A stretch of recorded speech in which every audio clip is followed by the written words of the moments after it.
Supreme court ने लताड़ा है और इतना जोरदार तरीके से लताड़ा है, वो हमेशा ही राष्ट्र विरोधी बयान देते जाते हैं। राहुल गांधी जी और इनकी पूरी टीम ये पूछने लग गई कहाँ किया, कौन मरा, 2000 स्क्वायर किलोमीटर जमीन चाइना ने हड़प ली।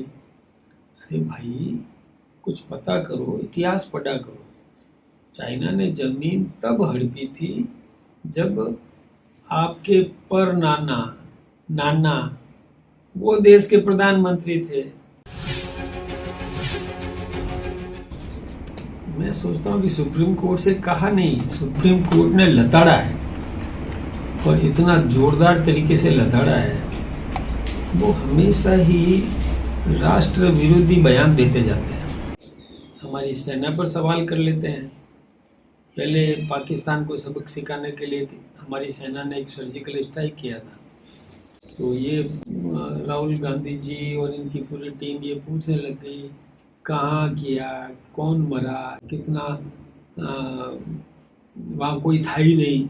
जैसे कोई ये इन्होंने जाकर के वहाँ कोई परीक्षण करवाया हो और पता किया हो कि कोई मरा कि नहीं मरा, कि कौन क्या हुआ। इन्हें सेना पर सवाल करना और उसका खामियाजा इन्होंने भुगत लिया कि ये सत्ता से बाहर हो गए। फिर वो चाइना के साथ जब वो गुत्थम गुत्था हमारे सैनिक हो रहे थे, तो हमारे सैनिकों ने विजय प्राप्त की है, कोई हमारे सैनिक हारे नहीं है। फिर भी आरोप अनर्गल लगा दिया कि 2000 स्क्वायर किलोमीटर जमीन चाइना ने हड़प ली। अरे भाई, कुछ पता करो, इतिहास पढ़ा करो। चाइना ने जमीन तब हड़पी थी जब आपके पर नाना वो देश के प्रधानमंत्री थे। तब तो हिंदी चीनी भाई भाई के नारे लगा रहे थे। उनका तो स्वागत अभिनंदन करने का काम इन्होंने किया था। उस समय जब चीन ने 62 में युद्ध किया था, उस समय जमीन हड़पी थी, हमने कभी भी 1 इंच जमीन नहीं लेने दी।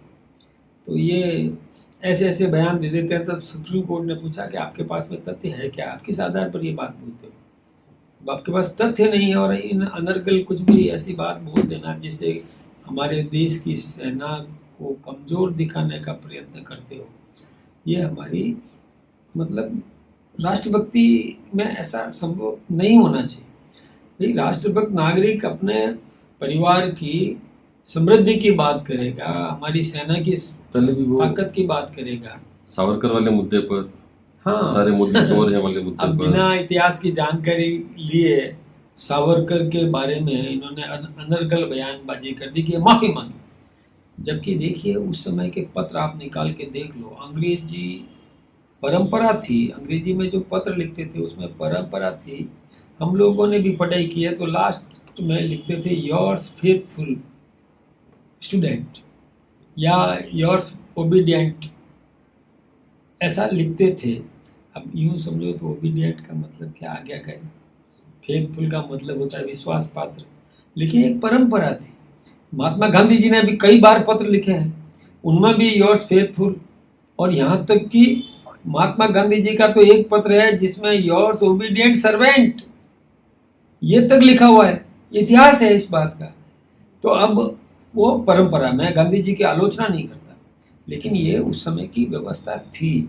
उस समय जब देश गुलाम था, अंग्रेजी पद्धति यहाँ चलती थी और अंग्रेजी में उन अंग्रेजों को पत्र लिखने के लिए अंग्रेजी भाषा का उपयोग करना पड़ता था।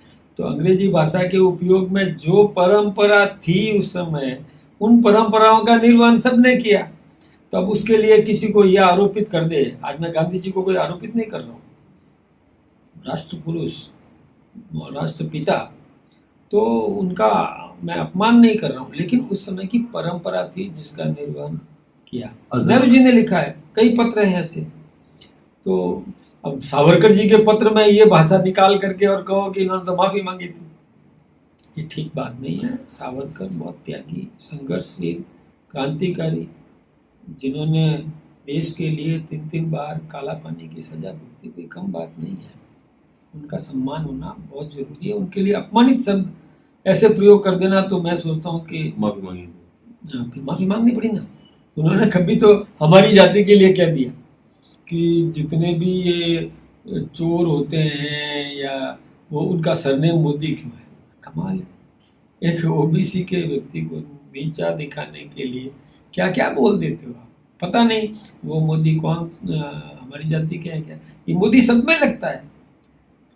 कई जात मोदी का मतलब है जो व्यापार करे, लेकिन वो कर्म प्रधान नाम लगते थे पहले, अब उसको लेकर के इन्होंने हमारी जाति को ही बदनाम करना शुरू कर दिया।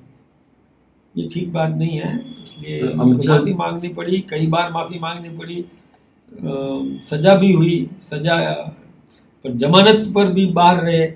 ये सब बातें हैं तो उनको ध्यान रखना चाहिए, एक राष्ट्रीय पार्टी के और नेता प्रतिपक्ष हैं सदन के, उनको इस बहुत मर्यादा का पालन करना चाहिए।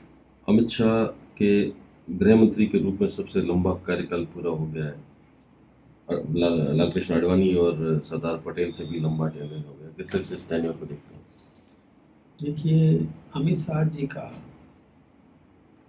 बहुत बड़ा योगदान है इस देश को, कई सुधारवादी काम किए, कई ऐसे कानून बनवाए, जैसे धारा 370 हटवाना, 35A हटवाना। यही नहीं, जो विस्थापित थे, जो पाकिस्तान या अन्य देशों से प्रताड़ित हिंदू थे, उन लोगों को नागरिकता दिलवाना, ये कोई कम बात नहीं है। और अभी वो जो यूनिफॉर्म सिविल कोड लाना चाहते हैं, ये कोई कम बात नहीं है। ये सब याद करने लायक बात काम है अमित शाह जी के। और लगातार गृह मंत्री रहते हुए इस देश की आम जनता को किस प्रकार से सुरक्षा मुहैया करवा सके, उनके विकास की योजनाएं बनवा सके, इसमें अमित शाह जी का बहुत बड़ा योगदान है। तो ये तो अनुकरणीय तो रहेगा ही रहेगा, और अभी करेंगे तो लंबे समय तक जनहित के काम करते रहेंगे।